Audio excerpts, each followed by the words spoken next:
పిట్ల సంపత్ గారి మరణం యావత్ రాష్ట్రాన్ని కలిచివేస్తుంది. ఎంతో భవిష్యత్తున్న నాయకుడు ఇలా బలవన్ మరణానికి పాల్పడ్డాడంటే దాచుకున్నోడు దోచుకున్నోడు వానికి ఏ ప్రాబ్లం లేదు.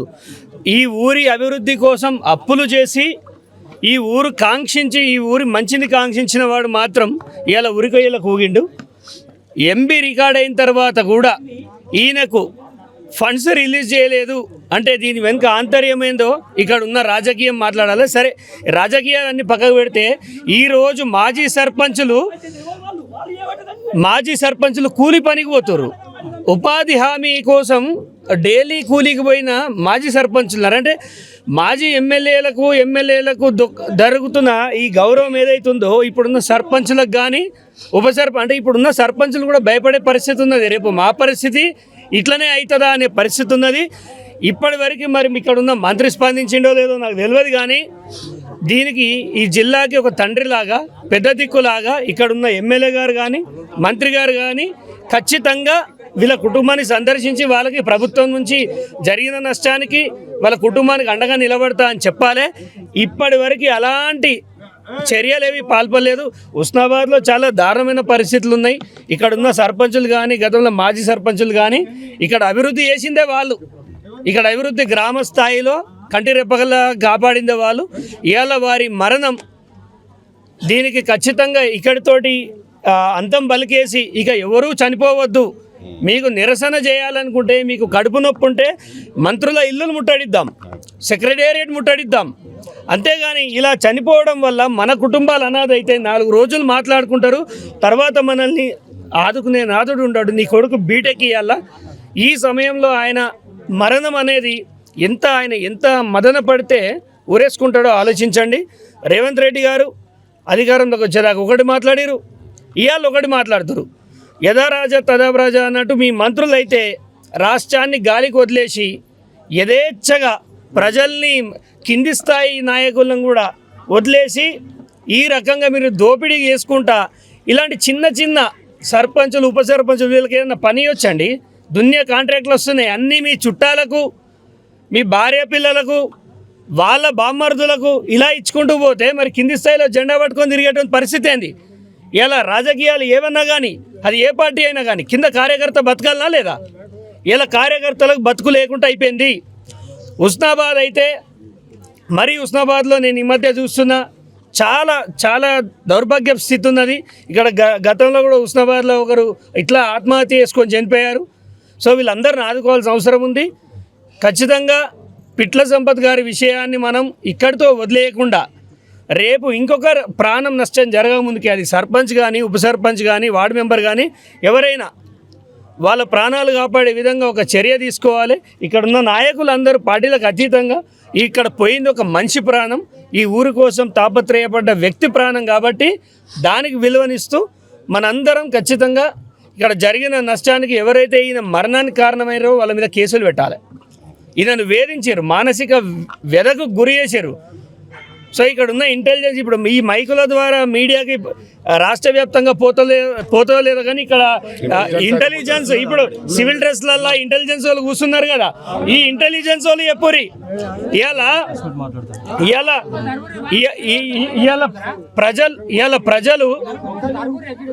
ప్రజలు ఇంత కోపంగా ఉన్నారంటే మీరు ఆలోచించండి. ఈ కోపం తెలంగాణ వ్యాప్తంగా వచ్చింది అనుకోండి, రేవంత్ రెడ్డి గారి ప్రభుత్వం నెక్స్ట్ టర్మ్ ఉండదు. ఈ రకమైన చర్యలు బంద్ చేసి ఊరి కోసం తాపత్రయపడుతున్న నాయకుల్ని కాపాడాలి. ఇక్కడనే మంత్రి ఉన్నాడు కదన్న, ఇక్కడ పొన్నం ప్రభాకర్కి నేను మొన్ననే చెప్పిన, పొన్నం ప్రభాకర్ లాస్ట్కి వస్తే చికెన్ వేస్టేజ్ బిజినెస్ కూడా ఎత్తాడు. చికెన్ వేస్టేజ్ కోడి పేగుల బిజినెస్ కూడా ఎత్తుండు. ఎవడు చేయాల పని? చిన్న వ్యక్తులు, బతకలేనోళ్ళు, వాళ్ళు చేయాల్సిన దందా.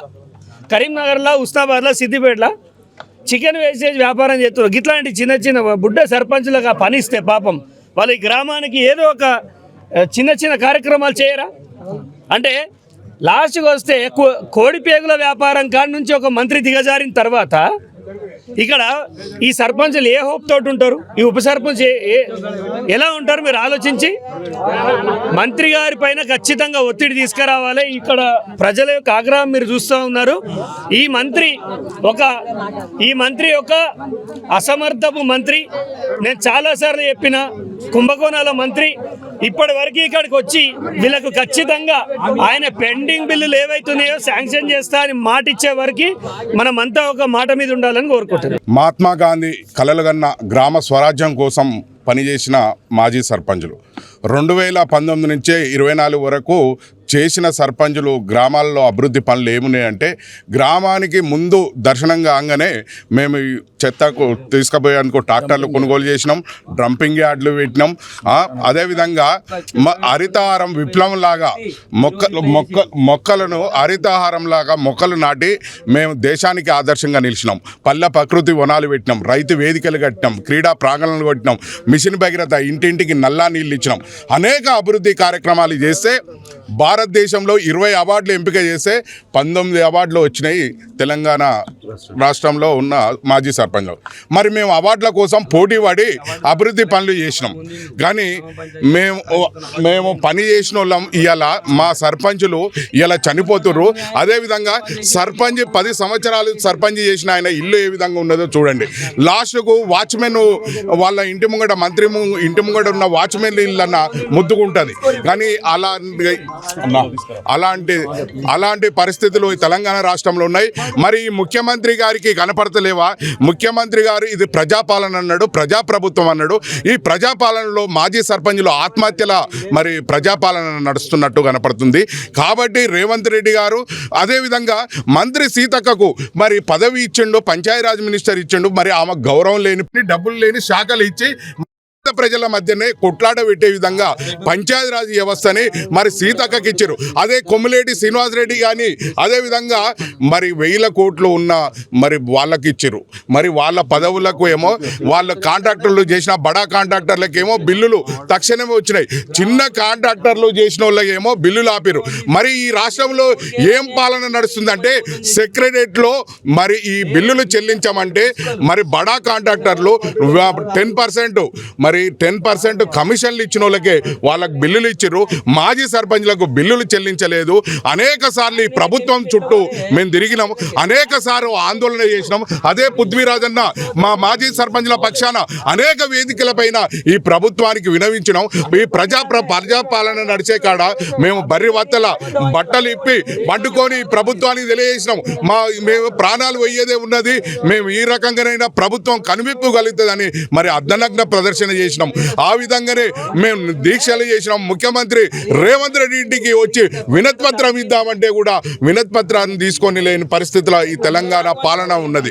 మరి ఇలాంటి పాలన ఇది ప్రజాప్రభుత్వం అంటారా? ఇది రాక్షస పాలన నడుస్తుంది, ఇది ప్రజల్ని వంచించే పాలన నడుస్తుంది. మరి గ్రామాల్లో ఇలా ఉన్న మాజీ సర్పంచులు ఇలాంటి సర్పంచ్లకు మరి ఎంతో మంది పెండింగ్ బిల్స్ ఉన్నాయి. వాళ్ళందరూ కూడా మరి చనిపోయే పరిస్థితిలో ఉన్నారు. కాబట్టి ఎవరు కూడా మాజీ సర్పంచులు అధైర్యపడొద్దు, మాజీ సర్పంచులు ఆత్మహత్యలు చేసుకోవద్దు. మేము మీడియా ద్వారా తెలియజేస్తున్నాం. పెండింగ్ బిల్లులు 530 కోట్లు ఈ రాష్ట్ర ప్రభుత్వం దగ్గర బిల్లులు వచ్చేదాకా అదేవిధంగా పృథ్వీరాజన్న కూడా మా వెంట ఉంటాడు. మేము ఈ బిల్లులు వచ్చే విధంగా మేము పోరాటం కొనసాగిస్తాం. అదే అవసరమైతే రేవంత్ రెడ్డి ఇల్లు ముట్టడికి కూడా మరోసారి ముట్టడించిన మరోసారి కూడా ముట్టడిస్తేందుకు మేము సిద్ధమవుతామని మేము తెలియజేస్తున్నాం. మాజీ సర్పంచ్ల పెండింగ్ బిల్లులు చెల్లించి ఈ ప్రభుత్వం ప్రజాపాలన అనిపించుకోవాలని మేము డిమాండ్ చేస్తున్నాం. జవహర్ జవహర్.